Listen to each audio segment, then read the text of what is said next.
Mesdames, Messieurs, bonsoir et bienvenue à l'heure de la vérité. L'heure de la vérité, c'est tous les samedis sous le coup de 20 heures. Ce soir encore, on va s'installer au cœur de la parole de Dieu avec le pasteur Patrice Avi. Le docteur Patrice Avi, si vous préférez, est donc le leader de l'église Grâce sur Grâce, située à Cocody. C'est ici même à Abidjan. Avec l'homme de Dieu, on a abordé samedi dernier un thème évocateur concernant donc la délivrance. Ce soir encore, on va poursuivre un tout petit peu pour apporter quelques réponses aux interrogations que les uns et les autres se posent. Docteur Avi, shalom. Grâce et paix. Très bien. En tout cas, très heureux de vous accueillir encore ce soir sur ce plateau. Moi aussi, très content de vous. D'accord. Alors, homme de Dieu, oui. On va tout de suite y aller de façon frontale. Oui. À l'émission de samedi dernier, vous avez fait, il faut le dire, des déclarations, somme toute, fracassantes, on peut le dire, parce qu'elles ont suscité beaucoup de débats, elles ont suscité beaucoup de discussions. Alors, vous avez affirmé, la main sur le cœur, qu'un chrétien né de nouveau ne peut pas être possédé. Pourquoi? Parce qu'il vit avec le Christ qui est en lui. Alors, s'il peut être possédé, c'est que le Christ peut être possédé. Ouais. C'était fort quand même. C'est une Est-ce que vous déclaration confirmez, homme de Dieu? Qui a gêné beaucoup de personnes. Mais nous allons rendre grâce d'abord au Seigneur. Très bien. Qui permet que nous puissions être là pour encore enregistrer ce numéro. C'est tout à fait normal. Seigneur, merci pour ton amour, merci pour ta grâce, ta bonté, ta fidélité. Fais résonner l'évangile dans le cœur de tes enfants, Seigneur. Apporte la lumière pour que ces personnes soient éclairées. Béni sois-tu, toi qui vis et règnes pour des siècles et des siècles. Amen. Amen. Alors, effectivement, nous avons eu beaucoup de retours sur les réseaux sociaux, mais c'était des retours qui faisaient souvent un peu peur. Parce que je voyais des personnes même qui tiraient à balles réelles face à cette déclaration que nous avons donnée lors de l'émission. Alors, je suis étonné de voir, voici un enfant de Dieu qui est en train d'exalter, qui est en train de célébrer ce que Dieu a fait dans notre vie il y a des siècles et des siècles. Je fais une déclaration en disant que celui qui est chrétien, c'est celui qui est délivré de la puissance des ténèbres. Celui qui est chrétien, c'est celui qui a l'héritage des saints. Celui qui est chrétien, c'est celui qui a été transporté, qui a été catapulté dans le royaume de son Fils d'amour. Celui qui est chrétien, c'est celui qui a la rédemption, la rémission des péchés.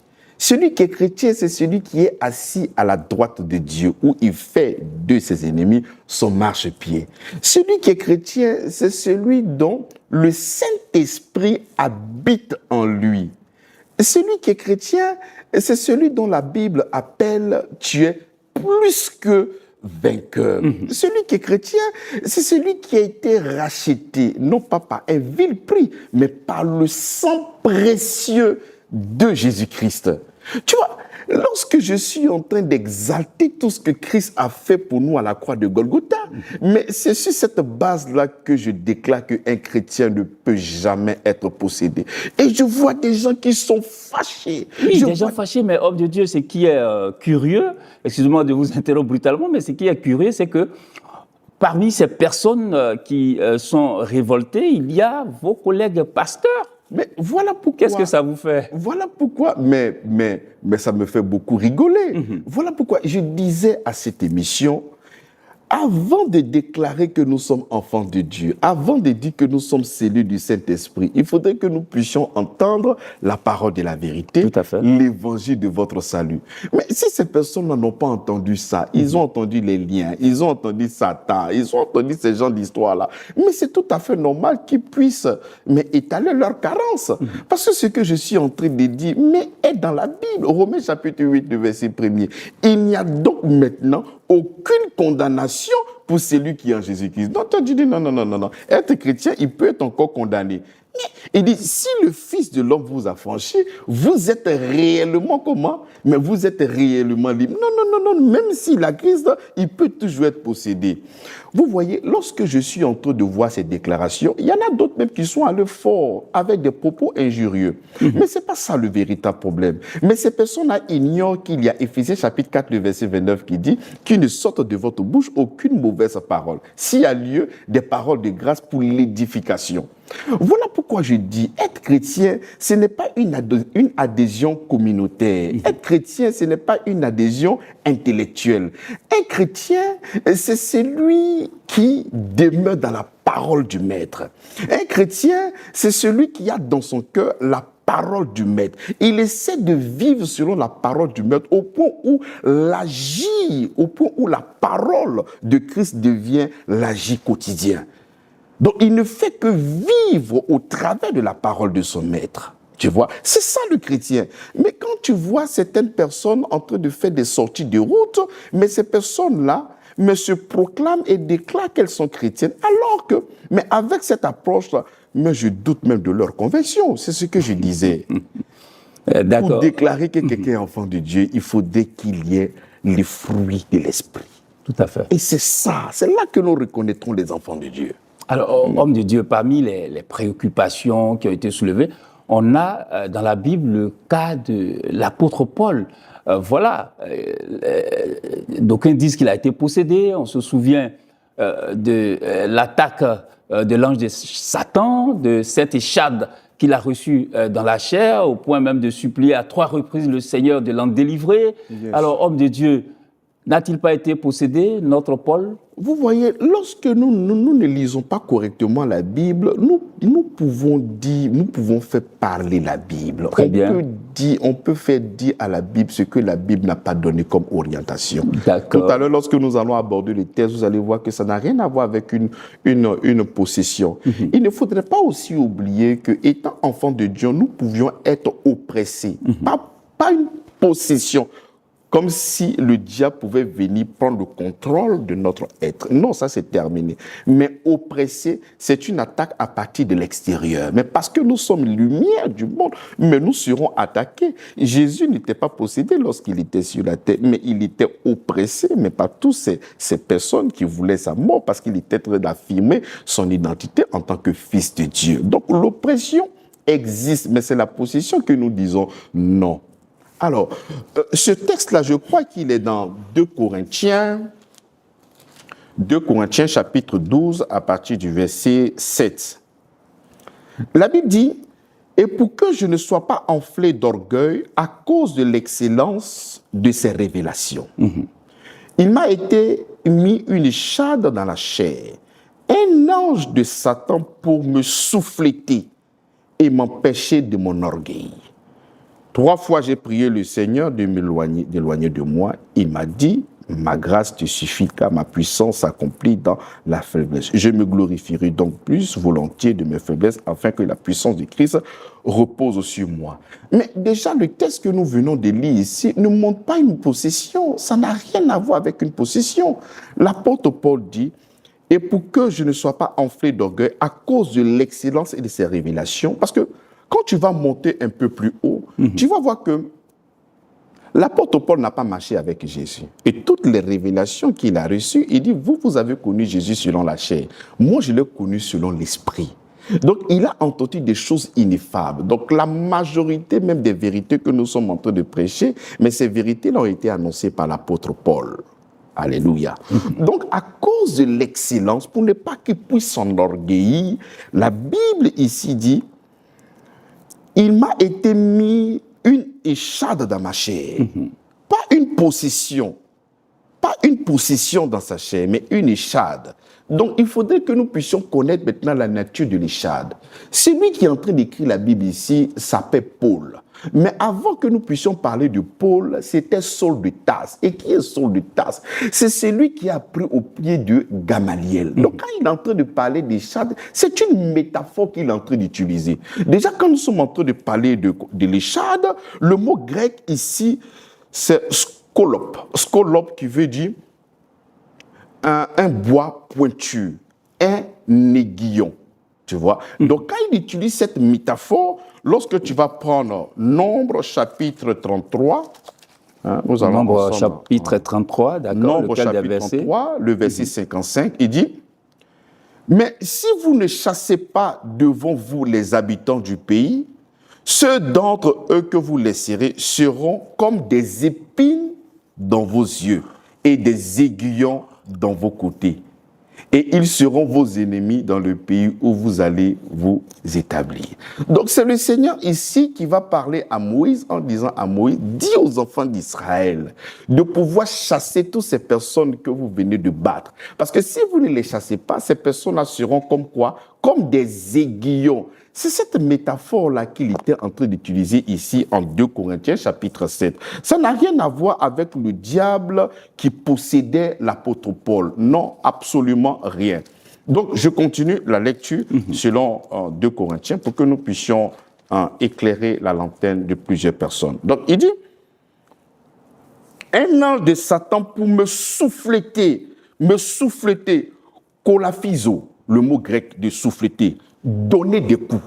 Donc, ce qu'il était en train de dire, il y a des personnes, lorsqu'on dit Satan a souffleté, Satan c'est l'adversaire. Donc, pendant que l'apôtre Paul venait annoncer cette excellente bonne nouvelle, il y a plusieurs personnes qui pouvaient se dresser devant l'apôtre Paul en ramant à compte courant, en disant que c'est faux. Je me souviens, lorsqu'il est parti annoncer l'évangile en Galatie, quand il a fini d'annoncer l'évangile et qu'il est parti, il y a des faux frères qui sont venus encore en disant que si vous ne vous faites pas circoncis, même si vous avez cru au Seigneur Jésus-Christ, vous n'êtes pas sauvés. Donc, avec l'excellence bonne nouvelle qu'il avait, mais il trouvait toujours des personnes qui venaient gâter son travail. C'est comme ça que l'apôtre Paul était en train de prier en disant, mais si tu pouvais éloigner de moi, mais cette adversité-là, le Seigneur dit non.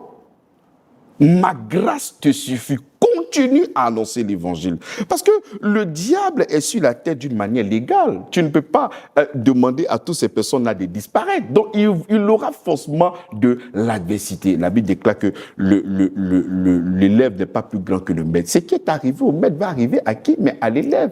Donc, continue de prêcher. Mais l'apôtre Paul lui-même, il va citer au verset 10, mais c'est quoi cette écharde-là? Ce n'est pas Satan qui était dans son corps. Au verset 10, c'est pourquoi je me plais dans les faiblesses, dans les outrages, dans les calamités, dans les persécutions, dans les détresses pour Christ.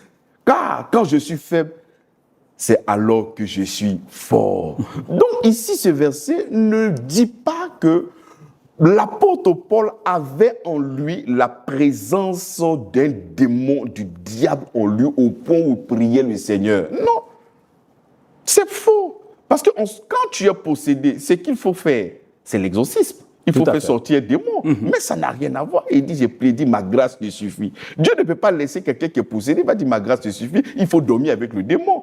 Ce sont des histoires. Ce sont des personnes qui n'ont véritablement pas compris ce que l'apôtre Paul est en train de dire. Ici, l'écharde, ici, c'est l'adversité. Ce sont des personnes qu'il rencontrait dans son ministère. Pendant qu'il était en train d'annoncer la grâce, il venait encore ramener ces personnes sur le judaïsme, sur beaucoup de choses qu'ils ne confessent pas. Il faut faire la différence entre la possession et l'adversité, la possession et l'épreuve. Ça n'a rien à voir. C'est bien cela. Un chrétien ne peut pas être possédé. Parce que, regarde ce que Colossiens dit. Il dit d'abord, rendez grâce au Père qui vous a fait part à l'héritage des saints. Donc nous sommes héritiers. L'héritage des saints, c'est quoi? Il dit qu'il nous a délivrés de la puissance des ténèbres. Pas qu'il va nous délivrer. Le chrétien est déjà délivré. Le chrétien est déjà délivré. De la puissance des ténèbres. Mais il est déjà délivré. Et d'abord, il est délivré et il a transféré dans son royaume. Dans le royaume de Dieu, il n'y a pas de démon, il n'y a pas de lien, il n'y a pas de malédiction. Ça n'existe pas. Donc, ce sont des plus fables. Non, c'est des personnes qui n'arrivent pas à comprendre. Tu sais, lorsque quelqu'un est prêt à soutenir sa manière de prêcher ou sa manière de voir, il est prêt même à fermer les yeux sur des textes qui sont aussi simples. Il n'y a aucun verset qui montre qu'un chrétien peut être possédé. Là, même sans expliquer, ça ne parle pas d'une possession. Ça, c'est une oppression. c'est donner des coups. Quand on dit Satan, c'est l'adversaire qui donne des coups. Et ces coups-là, c'est comme des personnes qui sont comme des aiguillons, un bois pointu dans le ministère de l'apôtre Paul. Ça n'a rien à voir avec une maladie, ça n'a rien à voir avec une possession, ça n'a rien à voir avec... Non, ça n'a rien à voir. C'est l'adversité qui crée. C'est comme aujourd'hui, toutes ces personnes qui s'élèvent pour ramer à compte courant de ce que je suis en train de donner, ces personnes-là sont considérées comme les chades du docteur Avi. Et là, on est en plein dans la révolution. Mais exactement. D'accord. Voilà, c'est ça. OK, homme de Dieu. Alors, certains enseignements affirment que le Saint-Esprit habite l'esprit du chrétien et le démon peut posséder son âme. C'est ça aussi qui fait dire à certains qu'un chrétien peut être possédé. Son âme est possédée, mais le Saint-Esprit se trouve dans son esprit. Qu'en dites-vous? Dieu, il nous a créé esprit. Et c'est pas l'esprit. Nous sommes esprit, âme et corps. Nous sommes esprit, âme et corps. Mieux, nous sommes esprit, nous avons une âme et nous vivons dans un corps. Je préfère le dire ainsi. Alors, effectivement, l'esprit, c'est là où Dieu siège. C'est la partie où Dieu rentre en contact avec l'homme. Ça, c'est clair. Et nous avons vu même le samedi passé que son esprit et notre esprit forment un seul et même esprit. Ça, c'est un. Maintenant, de deux. Selon 1 Thessaloniciens chapitre 5, 1 Thessaloniciens chapitre 5, le verset 23. Qu'est-ce qu'il nous dit là-bas? Très bien, on va vous écouter lire. Il dit que le Dieu de paix vous sanctifie lui-même, tout entier, et tout votre être, esprit, âme et corps. Donc, le Seigneur ne va pas venir au niveau de ton esprit, il va laisser ton âme et il va laisser ton corps. Non, ce n'est pas juste, ce n'est pas vrai. C'est vrai qu'il siège dans notre esprit. Notre esprit et son esprit forment un seul et même esprit. C'est comme ça que nous déclarons que nous sommes comment? Que nous sommes saints. Très bien. Alors, quand tu vas prendre même 1 Corinthiens chapitre 6, nous allons parler du corps. 1 Corinthiens chapitre 6, à partir du verset combien? À partir du verset 19. Très bien. Il dit, ne savez-vous pas que votre corps est le temple du Saint-Esprit qui est en vous et que vous avez reçu de Dieu et que vous ne vous appartenez point à vous-même. Vous voyez? Donc, c'est vrai qu'il siège dans notre esprit. Mais il vient encore ici en 1 Corinthiens chapitre 6 que votre corps est le temple du quoi? Du Saint-Esprit. Donc, c'est vrai que son esprit et notre esprit forment un seul et même esprit, mais cet esprit-là réside où? Mais dans le corps. Donc, on ne peut pas dire que parce que le Seigneur est dans l'esprit, donc ça veut dire que le corps ne lui appartient pas. Mais le corps est pour lui. Il dit, vous nous appartenez pour vous, mais parce qu'il vous a racheté. Très bien. Maintenant, au niveau maintenant de l'âme. L'âme qui est le siège des sentiments, des émotions, de la personnalité de l'homme. Et c'est là que le travail du docteur, c'est là que le travail de toutes ces personnes que nous avons citées en Éphésiens chapitre 4, le verset 11, pour le perfectionnement des saints. Nous sommes devenus saints, mais il y a plusieurs informations dont nous n'avons pas la conscience, dont nous avons besoin maintenant de se plonger dans ce miroir-là, pour que nous puissions véritablement nous connaître. Parce que c'est vrai que l'Esprit de Dieu et notre esprit forment un seul et même esprit. Mais comment est-ce que nous allons connaître, comment est-ce que nous sommes devenus? Parce que l'âme est sous-informée. C'est le siège de l'intellect, des choix, des décisions, de la prise de conscience. Donc, comment être informé? C'est là que le Seigneur va venir maintenant nous apporter la vérité de l'Évangile pour que nous puissions comprendre au niveau de l'âme. En fait, que nous puissions maintenant réaliser ce que nous sommes devenus en Christ. Et à force de recevoir la parole de Dieu, l'esprit et l'âme s'emboîtent et le corps ne fait que subir la vie chrétienne normale. Et c'est ça. Donc, en ce qui concerne l'âme, l'âme n'est pas faite pour qu'un esprit vienne être possédé. L'être humain, c'est le patrimoine de Dieu. Je peux même prendre l'image du tabernacle. Le tabernacle, c'est le lieu où Dieu devait descendre. C'est pas ça. Mais principalement, c'est où il devait descendre. C'est dans le lieu très saint. Mais lorsque nous parlons du tabernacle, il y a le parvis, il y a le lieu saint, il y a le lieu très saint. Donc, nous, on va dire, bon, parce que Dieu habite dans le lieu très saint, donc il va louer une petite maison au diable. Bon, ouais, tu peux venir vivre maintenant dans le lieu saint, ou bien tu peux venir vivre dans le parvis. Mais ce ne sont pas des choses qui sont, c'est théologiquement faux. On est d'accord? Dieu lui-même, et la Bible déclare qu'il sanctifiera notre esprit, notre âme et notre corps. Le corps, lorsqu'il viendra nous chercher, notre corps sera comment glorifié. Et le travail de l'âme, c'est ce que nous faisons au quotidien, au travers de la lecture de la Bible, au travers du renouvellement de l'intelligence, au travers des révélations que nous sommes en train de produire, même dans cette émission. Lorsque le chrétien réalise ce qu'il est devenu, paf, il commence maintenant à aligner sa pensée sur la pensée de Christ.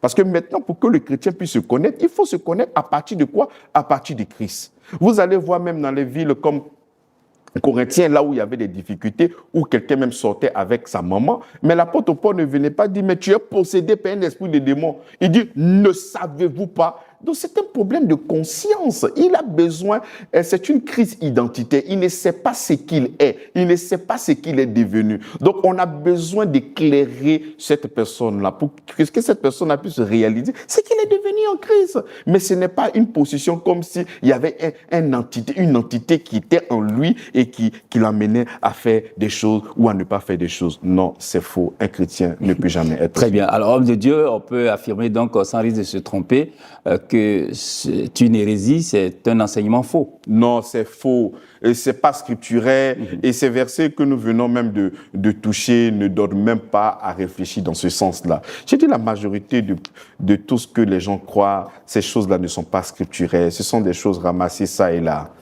Souvent dans des bistrots, souvent dans des cabarets. Ça n'a rien à voir avec l'évangile. D'accord, dans les cabarets souvent. Oui. D'accord, vous le dites.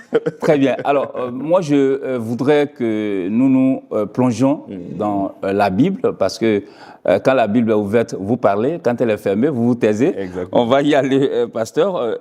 Je vous transporte dans 1 Samuel chapitre 16 au verset 14. Je fais la lecture. Ok. Il est écrit noir sur blanc, l'esprit de l'Éternel se retira de Saül, qui fut agité par un mauvais esprit venant de l'Éternel. Oui. Oh Dieu, Saül n'a-t-il pas été possédé? Oh non, non, non, non, non. Mais déjà, quand je dis un chrétien ne peut jamais être possédé, vous devez voir déjà que lorsque nous sommes ici dans le livre de Samuel, on ne peut pas encore parler du chrétien. Ici, il n'y a pas de christianisme. Non. C'est vrai que dans l'Ancien Testament, il y a l'huile qui coulait sur la tête des rois, des sacrificateurs, des prophètes, afin de pouvoir accomplir le dessein de Dieu. Mais le Saint-Esprit ne venait pas habiter en ces personnes-là. Comme ce que nous avons maintenant, Éphésiens chapitre 1, le verset 13, où il est venu nous sceller jusqu'au jour de la rédemption. Le Saint-Esprit, autrefois, il venait sur l'homme afin de pouvoir accomplir les desseins de l'Éternel, pas en. C'est lors de la Pentecôte que le Saint-Esprit est venu habiter en nous. Et c'est ce que Jésus même a dit. Et là, il venait, il repartait. Il venait, il repartait. Lorsque tu ne suis pas l'instruction que Dieu te donne, il peut te quitter. Et c'est comme ça que l'Esprit a quitté. Et quand l'Esprit quitte, c'est comme ça qu'un mauvais esprit ne peut venir maintenant le tourmenter. Parce que là, la seule protection que Saül avait autrefois, c'est lorsque la présence de Dieu était là. L'huile avait coulé sur sa tête, mais en ce moment, l'huile avait arrêté. Quand vous allez remonter un peu plus haut, vous allez voir qu'il y a l'un des fils de Jessé qui venait de recevoir l'huile qui s'appelait David, le roi David. Voilà, qui venait de recevoir l'huile. Donc le choix n'était plus sur Saül. Donc, dit que, prends le cas de Saül pour dire qu'un chrétien peut être possédé, mais c'est déjà un problème théologique. La personne ne comprend pas qu'on parle de la nouvelle naissance à partir de la mort, de l'ensevelissement et de la résurrection de notre Seigneur Jésus-Christ. Donc, en ce moment-là, on ne parle pas en termes de chrétien. Donc, c'est tout à fait normal que si le Saint-Esprit n'est pas dans une personne, mais ça donne l'accès au diable de faire tout ce qu'il a envie de faire. Ce qui fait qu'un chrétien ne peut pas être possédé, c'est la présence continuelle du Saint-Esprit en nous.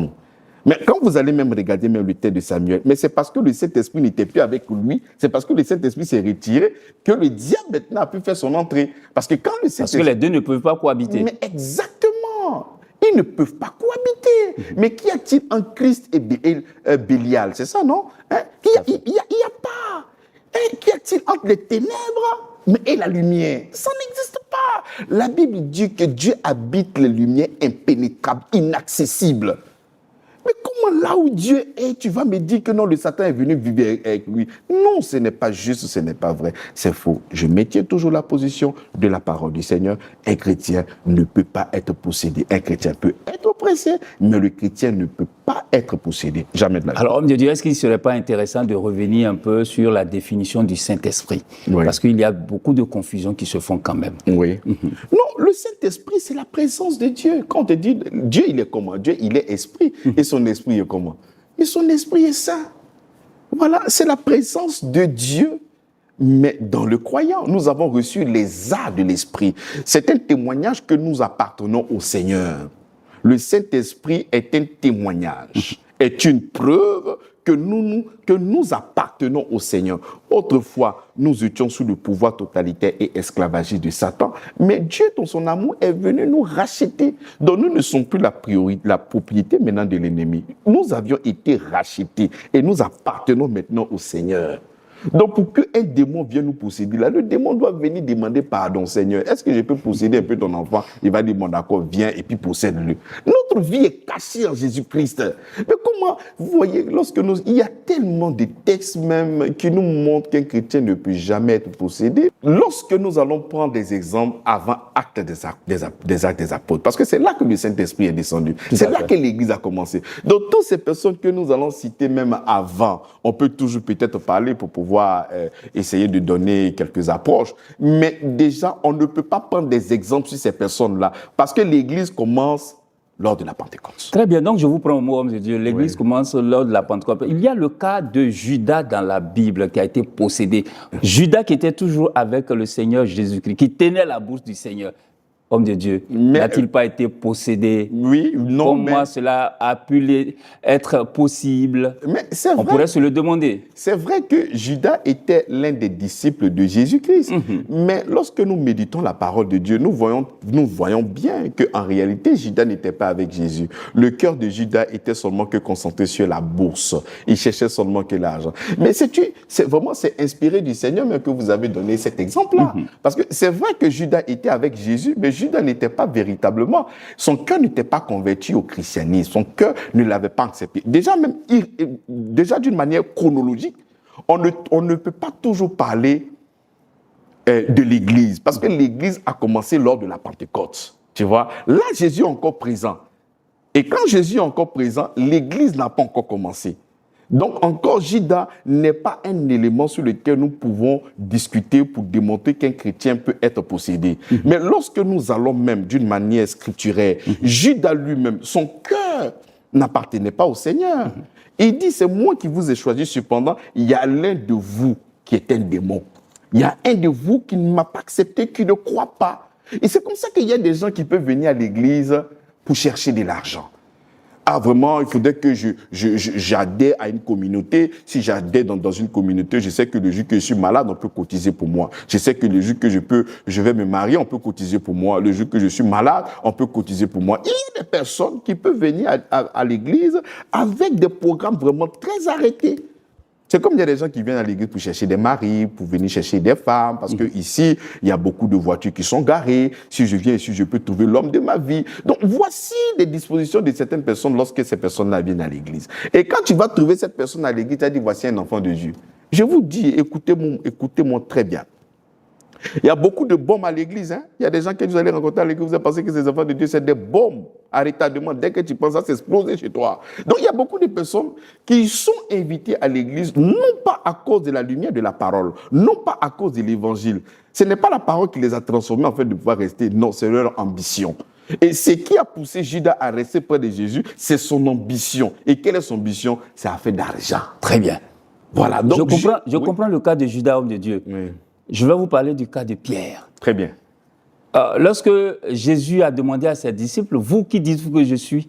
C'est Pierre qui a donné la bonne réponse en disant, tu es le Christ, très bien, le Fils du Dieu vivant. Yes. Et à ce même Pierre, il a dit, arrière de moi Satan. Oui. Comment est-ce possible? Mais bien sûr, lorsque le Seigneur a posé cette question et que Pierre a donné une réponse excellentissime, mais quelle était la réponse de Jésus? Il a dit, ce n'est pas la chair ni le sang qui t'ont révélé cela. C'est une vérité qui venait de lui dans le cœur de Pierre et qui venait effectivement du Seigneur. Mais comme je suis en train de dire, chronologiquement, on ne peut pas toujours parler d'enfants de Dieu. On ne peut pas toujours parler du chrétien. Parce que le chrétien ne se repose que sur la mort, sur l'ensevelissement et sur la résurrection de notre Seigneur Jésus-Christ. Tant que Jésus-Christ n'est pas encore mort, la rémission des péchés n'est pas encore là. Le Saint-Esprit n'est pas encore descendu. Il n'y a pas encore l'infusion du Saint-Esprit. Lors de la Pentecôte n'est pas encore manifeste. Donc, il n'y a pas encore l'Église. Donc, c'est encore difficile de prendre ce cas-là afin de pouvoir soutenir qu'un chrétien peut effectivement être possédé. Donc, quand nous regardons l'histoire de Pierre, mais il y a même eu une autre parole où le Seigneur même a dit, il dit Pierre, mais non, il n'a pas dit Pierre, il dit Simon, Simon, le diable te réclame. Tu vois, il ne dit pas Pierre, il dit Simon, Simon. Quand il dit Simon, il est en train de parler de sa filiation entre lui et son père biologique. Parce que quand on parle de Pierre, Pierre, c'est l'homme transformé de l'être humain qui est passé de l'être humain, il a embrassé maintenant la divinité. Et Dieu et lui forment maintenant un seul et même esprit. Donc quand il dit Simon, Simon, le diable t'a réclamé. Mais j'ai prié pour toi, afin que ta foi ne défaille point. Mais lorsque tu seras converti. Donc ce verset montre effectivement que Simon n'était pas encore converti. Il marchait avec Jésus, mais la conversion devait avoir lieu après sa mort, son ensevelissement et sa résurrection, lorsque le Saint-Esprit serait disponible. Voilà pourquoi il dit, quand tu serais converti. Donc c'est vrai qu'il marchait avec Jésus, mais il n'était pas comment? Il n'était pas converti. Il y a plusieurs personnes qui sont à l'église qui ne sont pas encore converties. Mon frère, très bien. De personnes qui ne sont pas encore... Non, j'atterris. Allez-y. Donc, il y a plein de personnes qui sont... Le kérosène coûte cher, donc il ne faut pas me laisser en l'air. Tout à fait. Donc, il dit, quand tu seras converti, affermis tes frères. Il ne dit pas prie pour tes frères, mais il faut les affermir. Mais les affermir comment? Mais par la parole. Le chrétien a besoin d'affermissement. Le chrétien n'a pas besoin d'exorcisme. Le chrétien a besoin d'être affermi. Et nous affermissons ces chrétiens par la parole. Il dit que la parole de Christ habite abondamment dans votre cœur. Voilà. Alors, homme de Dieu, si on se transporte également dans Actes des Apôtres, chapitre 5, au verset 1 à 11, on a le cas de Saphira et Ananias, n'est-ce pas? 5, oui, Acte 5, à partir du verset 1 jusqu'au verset 11, on a le cas d'Ananias et de Saphira. Oui. Et quand on prend le cas d'Ananias et de Saphira, vous vous rendrez compte que l'apôtre Pierre, il demande dans ce livre-là, dans ces versets-là, à Ananias, pourquoi Satan a rempli son cœur. Oui. Pourquoi Satan a rempli son cœur? Oui, là, il y a une grande différence entre la subjection et la possession. Très bien. Tu peux être en phase d'une difficulté. C'est pour cela que la Bible dit, 7 fois le juste tombera, 7 fois il se relèvera. Lorsqu'on est juste, lorsqu'on tombe, nous sommes toujours justes. Voilà pourquoi il dit 7 fois le juste tombera. Il est toujours comment? Juste. Parce que la justice nous vient de notre Seigneur. La justice ne nous vient pas de notre capacité. C'est comme ça que même quand il tombe, il demeure toujours juste. Alors, lorsque nous sommes en train de regarder le cas de Ananias et sa fille, le diable a suggéré. Voilà pourquoi j'ai dit l'oppression existe. Un chrétien peut être dans une impasse et puis le diable va dire mais il faut mentir. Je peux te suggérer de mentir. Et c'est ce qui s'est passé. Mais ce n'est pas une possession. La Bible ne dit pas que Ananias et sa fille ont été possédés. Il dit pourquoi tu as laissé le diable remplir ton cœur? Parce que c'est une proposition. Il a suggéré de pouvoir garder au moins une partie de ce terrain qui venait de vendre pour des besoins. Alors qu'à la base, tu étais libre de manifester ce que tu voudrais effectivement donner à l'Église. Mais il dit, mais comment est-ce que le diable a pu remplir ton cœur? Le diable peut toujours te faire des propositions. Le diable peut toujours te faire des propositions. Il peut toujours émettre des pensées. Mais cela ne veut pas dire qu'il est en toi, comme s'il possédait et il pouvait t'amener là où il veut et quand il veut. C'est une proposition, tu vois. Et c'est comme ça. Tu peux être un enfant de Dieu et puis face à une situation, le diable va te dire, il faut mentir. On est d'accord? Tout à fait. Voilà. Tu es tenté par ta propre chair. Voilà pourquoi la Bible dit celui qui est enfant de Dieu est conduit par l'Esprit de Christ. Et en ce moment, tu peux mentir, tu vois. Ce n'est pas une chose bonne. parce que là, tu as manqué de foi. Mais le fait de manquer de foi, le fait de fauter, le fait de faire des impairs, le fait de faire des impairs ne veut pas dire que tu es possédé. Non. Lorsque nous sommes dans le livre de 1 Corinthiens, chapitre 5, à partir du verset 1er au 5, il y a une personne là-bas qui est sortie avec la femme de son père. Mais lorsque l'apôtre Paul a entendu cette histoire-là, mais il n'est pas venu dire que cette personne est possédée par un esprit de séduction. Cette personne n'est possédée par un esprit de nyaïn. Non! Il dit, ne savez-vous pas que votre corps est le temple du Saint-Esprit? C'est ce que vous étiez autrefois. Vous étiez des menteurs, vous étiez des voleurs, vous étiez ça, comme ci, comme ça. Mais le Seigneur vous a délivré, le Seigneur vous a restauré. Donc vous devez maintenant vivre en nouveauté de vie. Donc il faut interpeller ces chrétiens-là pour que ces chrétiens-là puissent réaliser ce qu'ils sont devenus en Christ. C'est ça. Donc ici, Ananias a accepté le mensonge qui venait du diable. Il a suggéré de mentir afin de pouvoir garder. Mais le fait de donner ce mensonge-là ne veut pas dire que la personne est possédée par un esprit. Non. La personne qui est possédée par un esprit, il faut faire l'exorcisme, il faut chasser le démon. Non, mais le chrétien a besoin d'avoir son intelligence comment renouveler. Parce qu'il a appris avant de faire l'expérience de la nouvelle naissance, il a appris à se défendre. Et le chrétien, il a appris à se défendre comment? Mais par tout ce que la chair pouvait lui donner, par le mécanisme du mensonge, le mécanisme de plusieurs choses, l'instinct de survie et beaucoup d'autres choses. On a des réactions épidermiques liées à la chair. Mais cette fois-ci, si je vis, ce n'est plus moi qui vis, c'est Christ qui vit en moi. Donc, au lieu que Ananias et sa fille puissent laisser le Saint-Esprit leur conduire, ils ont accepté la suggestion du mensonge.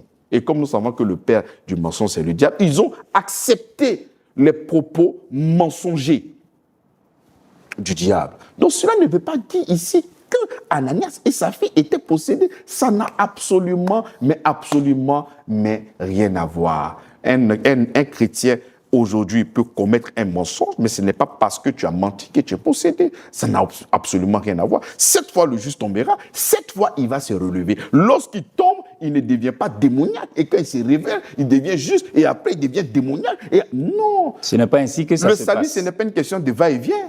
Le salut, c'est une bonne fois pour toutes. Dieu habite en nous.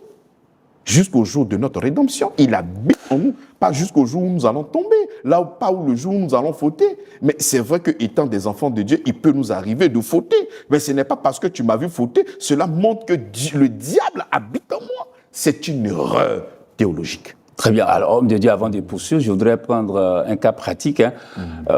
Vous rencontrez, dans nos communautés, très souvent, on dit inviter des personnes à venir à l'église.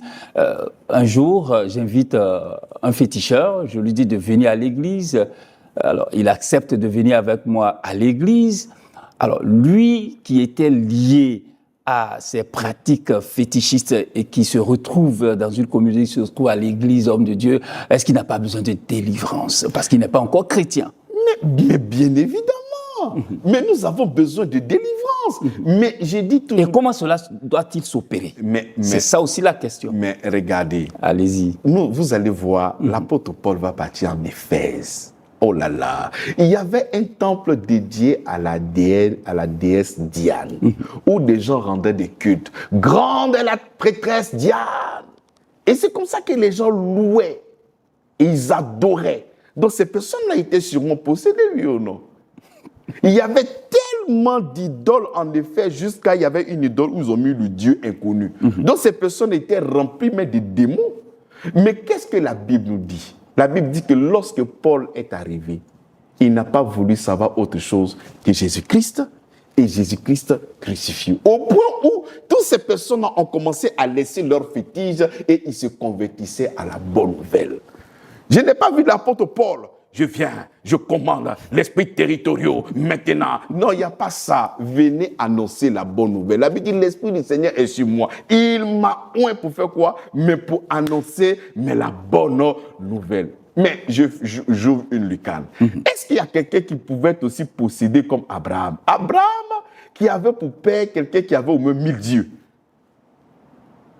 Et Abraham était le fils de Terah, qui lui avait au moins 1000 dieux. Mais s'il y a quelqu'un qui doit être possédé dans la vie, là, c'est qui peut être possédé comme ça? Mais c'est Abraham. Mais lorsqu'il a rencontré le Seigneur, il n'y avait pas mari de nuit, il n'y avait pas sirène des eaux, il n'y avait pas tous ces genres de choses-là. Il faut arrêter cela. La Bible déclare que quand le Fils de l'homme vous a franchi, vous êtes réellement libre. Et nous sommes libres en Christ. L'apôtre Paul, il a tué des chrétiens, il a décimé. Mais lorsqu'il a rencontré le Seigneur, c'est terminé. Alors, homme de Dieu, je vous ai entendu dire quelque chose qui m'a fait dresser les cheveux. Vous avez dit qui était possédé plus qu'Abraham, le père de la foi. Voilà. Donc, il était possédé? Non, enfin, je ne dis pas.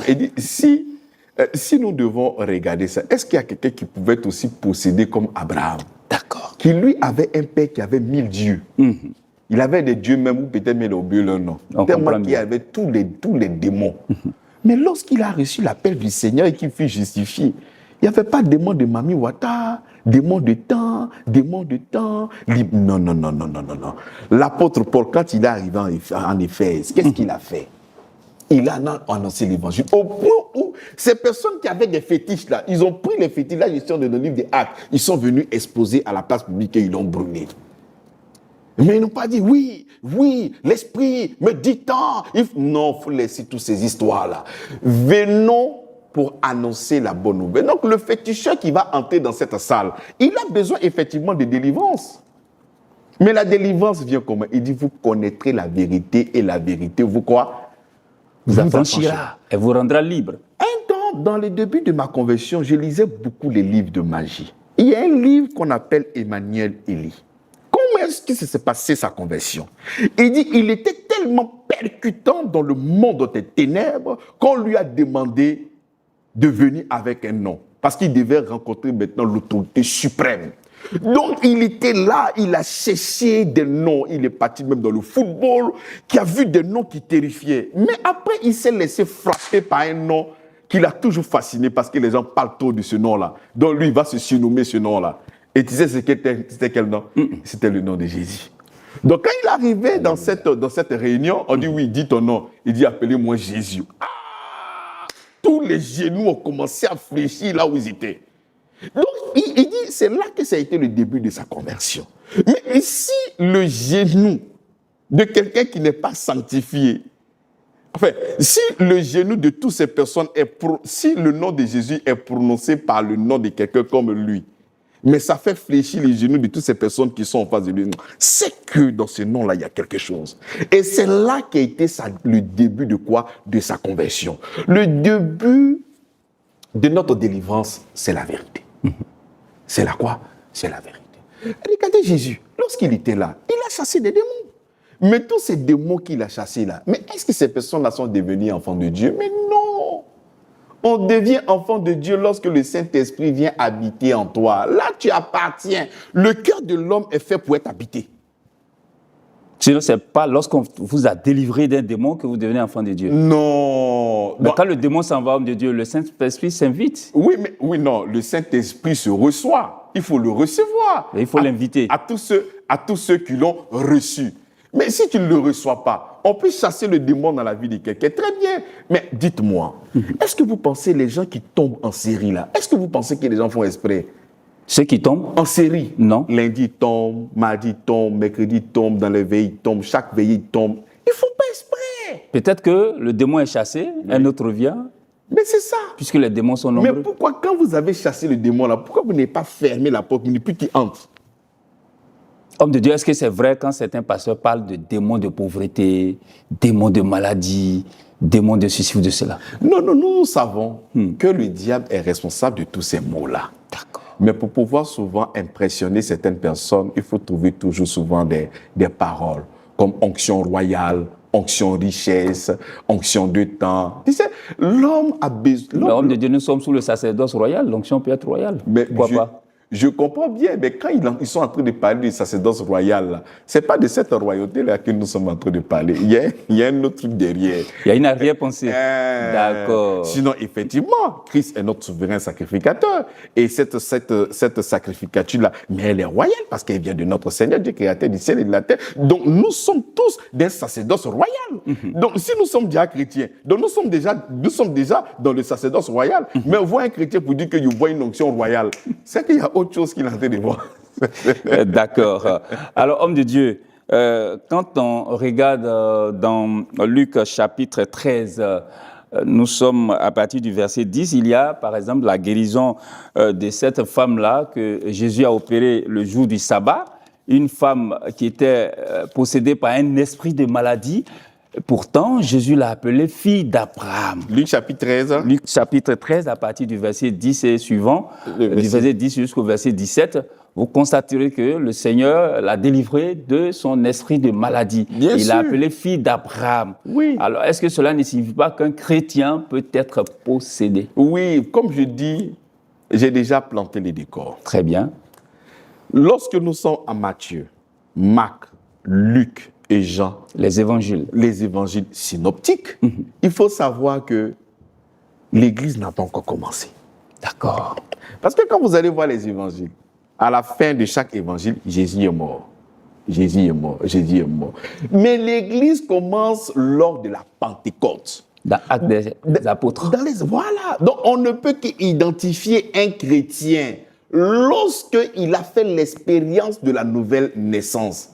Donc, toutes ces personnes qui sont en Marc, Matthieu, Luc et Jean n'ont pas encore expérimenté la nouvelle naissance. Ils ne sont pas encore des enfants de Dieu. Preuve à l'appui. Quand Jésus était là, il était appelé fils unique, oui ou non? Tout à fait. Mais fils unique veut dire quoi? Qu'il est seul. Mais qu'il est seul. Mais Marc était là. Jean était là. Pierre était là. Mais pourquoi il s'appelait fils unique? Parce qu'il était unique. Il était unique, Mais eux, ils étaient des fils adoptifs. Mais non, mais ils ont été adoptés par la mort, l'ensevelissement et la résurrection de notre Seigneur Jésus-Christ. C'est en Christ que nous sommes adoptés. Amen. Mais c'est après sa mort et la venue du Saint-Esprit que la Bible va présenter Jésus maintenant, non pas comme le Fils unique. Il dit le premier-né d'entre les morts. Le premier-né. Alors que quand la Bible parle de premier-né, ça veut dire qu'il y a des frères derrière lui. Fils unique, tu es unique. Premier-né, ça veut dire qu'il y a des frères derrière toi. Il y a Donc, un deuxième-né, un troisième-né, exactement. etc. Donc, Jésus, dans les évangiles, était présenté comme le Fils unique. Mais il va shifter. Il va passer de Fils unique à premier-né. Premier-né parce qu'il a maintenant des frères. Il a maintenant M. Monka. Il a maintenant le docteur Avi. Il a maintenant Chris. Il a maintenant Akona. Et c'est ça. Mais avant sa mort, avant son ensevelissement, fils unique. Après sa mort, il a dit, si le grain de blé ne tombe et ne meurt, il demeure seul. Mais s'il meurt, il devient plusieurs. Et c'est comme ça que nous sommes sortis maintenant de Jésus. Et nous sommes maintenant des enfants de Dieu par adoption en Jésus-Christ. Donc maintenant, nous sommes devenus maintenant enfants de Dieu. Donc on ne peut que parler d'enfants de Dieu, mais lorsque le Saint-Esprit vient et que nous avons l'expérience de la nouvelle naissance. Donc toutes ces personnes que nous allons convoquer sur cette table-là de la délivrance, s'ils n'ont pas encore goûté à la nouvelle naissance, on ne peut pas s'appuyer sur ces individus-là montrant qu'un chrétien peut être possédé. Impossible. Donc, si on doit démontrer qu'un chrétien doit être possédé, on doit nous montrer dans la Bible et surtout dans la Nouvelle Alliance des personnes qui ont expérimenté le Saint-Esprit, voir un démon habiter en eux au point où de faire leur délivrance. Très bien. Alors, au point où de chasser le démon de leur corps. Docteur Lavier, est-ce que les délivrances que le Seigneur Jésus opérait lors de son ministère étaient pour montrer qu'à son retour, tous ceux qui l'accepteraient ne seraient plus donc sujets à ces démons, ils ne seront plus possédés par ces démons? Est-ce que c'était une démonstration des choses qui allaient arriver à sa mort et à sa résurrection? Mais bien sûr. Vous voyez, lorsque je suis en train de parler de la véritable délivrance en Jésus-Christ, je ne suis pas en train de dire que nous n'avons pas la puissance et l'autorité de chasser un esprit dans le corps d'une personne. Non, je ne nie pas ça. Moi, je suis scripturaire. La Bible déclare... Vous attachez à ce qui est écrit dans la Bible. La Bible dit qu'il nous a donné le pouvoir de dominer, de chasser, de marcher, de résister. Par exemple, même par rapport au diable, on dit résister. Mais les gens ne résistent pas. Ils frappent le diable. Ils tuent le diable. Ils le découpent. Ils piquent le diable. Il y a d'autres qui viennent balai. Il y a d'autres qui viennent machette. Ce sont des personnes qui ne lisent pas la Bible. Eux, ils ont beaucoup d'histoires dans leur tête. La question, c'était laquelle? La question était de savoir si les délivrances que le Seigneur opérait lors de son ministère étaient prémonitoires de ce qui allait se passer à sa mort, à sa résurrection. Je peux rencontrer quelqu'un qui est possédé par un esprit et cet esprit-là même le jette dans le feu, comme lunatique. Oui. Et en ce moment, on a besoin d'une pression. On a besoin de commander. Parce que l'activité que cette personne est en train de faire du mal au corps de cette personne qui est possédée. On peut le jeter dans le feu. Donc, nous pouvons arrêter cette activité-là dans le nom de Jésus-Christ. On peut le faire. Mais cette activité n'offre pas la nouvelle naissance à cette personne qui vient de recevoir un tant soit peu la délivrance. Un tant soit peu. Parce que la véritable délivrance, dans cette délivrance-là, il y a la sécurité. Un jour, nous allons exposer sur le sozo. C'est quoi le sozo? Parce que lorsque nous sommes en train de parler de salut, il y a la sécurité dedans.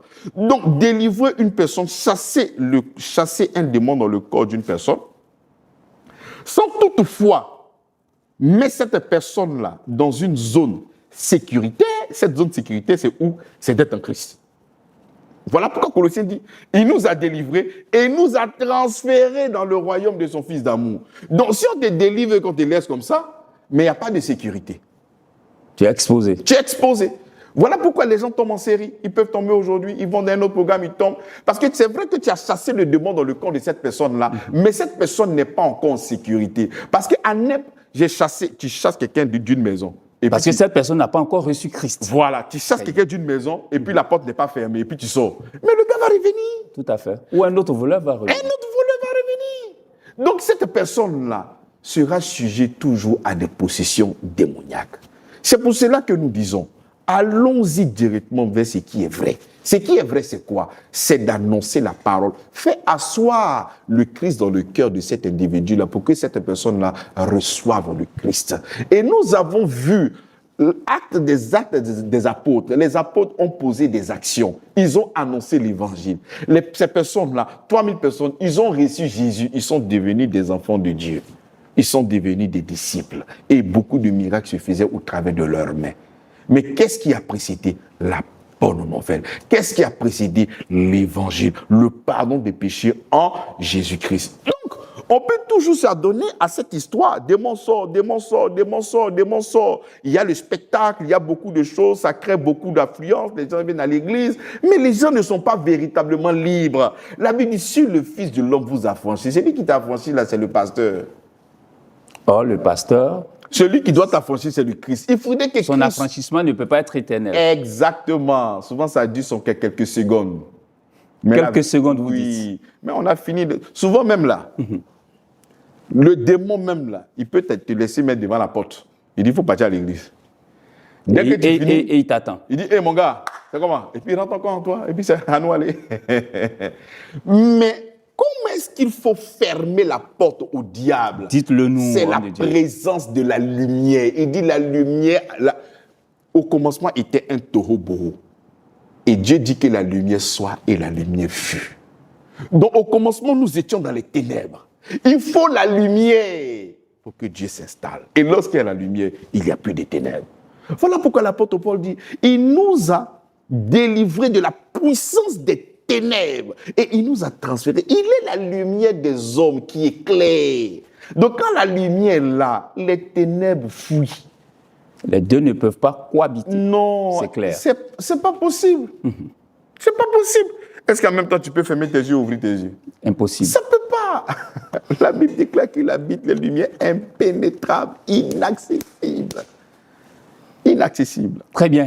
Alors, docteur Ravi, j'ai pris beaucoup de plaisir à échanger avec vous sur cet important sujet qui fait couler beaucoup de salive, qui suscite beaucoup de débats. Et là, ce soir, vous avez répondu véritablement aux différentes préoccupations des uns et des autres. Alors, en guise de conclusion, que devons-nous retenir ce soir de votre passage sur ce plateau? il faudrait que les gens puissent s'intéresser véritablement au Christ.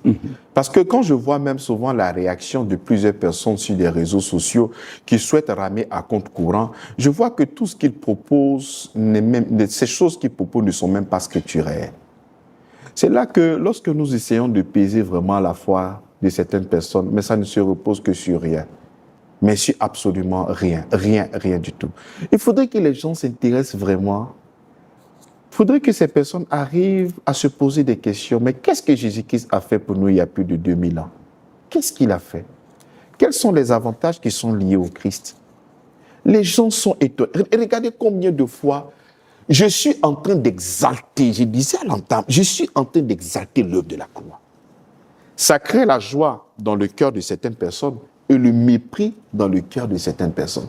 C'est-à-dire, il y a des personnes même qui viennent avec des propos injurieux, ces personnes qui disent qu'elles sont chrétiennes. C'est choquant. Mais au lieu de célébrer, de magnifier l'œuvre de la croix, mais nous créons l'inconfort dans le cœur des gens pour dire tu peux être chrétien puis être possédé. Or, c'est faux. Mais ce n'est même pas que c'est faux, c'est satanique. En fait, tu es en train de voler la paix à celui qui est enfant de Dieu. En fait, tu es en train de détruire même la paix. Il dit l'évangile de paix. Comment tu vas dire à quelqu'un, même si tu as... Bon, aujourd'hui, moi, je ne suis pas encore enfant de Dieu. Et on vient me dire que tu sais que même si tu acceptes le Seigneur Jésus-Christ, là, tu peux être toujours possédé. Mais qu'est-ce qu'il a fait quoi là? À quoi bon être chrétien? Parce que être en Christ ne me donne pas une sécurité. Parce que je peux être toujours en Christ, je peux être possédé. Mais je vais aller faire quoi là-bas? Donc, je préfère aller peut-être chez un féticheur, un bon féticheur peut me sécuriser. D'accord, docteur Ravi, en tout cas, infiniment merci à vous. Merci d'être passé sur notre plateau pour apporter encore des éclairages à nos bien-aimés téléspectateurs, à nos internautes. En tout cas, vous leur faites beaucoup de bien. Jésus-Christ même n'a pas fait l'unanimité sur la terre. Vous ne ferez jamais l'unanimité. Vous êtes d'accord? Et donc, vous devez vous attendre à des attaques parce que la vérité suscite toujours des étincelles. Je suis aussi très content. Je bénis le Seigneur pour votre vie, pour les questions pertinentes, parce que vous êtes la voix des sans-voix, des personnes qui n'arrivent pas peut-être à me poser des questions directement. Et sur les réseaux, on ne peut pas prendre le temps pour répondre à tout le monde, hein, mais au travers de ces questions, nous arrivons à toucher. Je crois que même il y a certaines questions, même ce n'est pas que vous n'avez pas la lumière, c'est juste que vous êtes la voix des sans-voix. Voilà. Merci pour ce travail magistral que nous sommes en train de faire pour le Seigneur. Assurément, ça va éclairer le cœur de celui qui veut vraiment connaître le Seigneur Jésus-Christ. Il y a des gens, on va beau parler de Jésus, ils ne vont pas croire. Et la Bible parle d'eux déjà. Donc, on n'est pas là pour convaincre tout le monde, mais on est là pour annoncer l'Évangile à ceux qui doivent recevoir l'Évangile. Amen. Amen. Très chers internautes, fidèles téléspectateurs, merci de nous avoir suivis. L'heure de la vérité de l'Évangile pour ce samedi, c'est la fin. On se retrouve samedi prochain pour un autre thème tout aussi intéressant, tout aussi époustouflant pour le bien de chacun et de chacune d'entre vous. On se retrouve samedi prochain, comme je l'ai dit. D'ici là, portez-vous bien. Prenez soin de vous, prenez soin des autres, prenez soin des personnes de votre entourage immédiat ou lointain. Que Dieu vous bénisse. Shalom chez vous. Amen.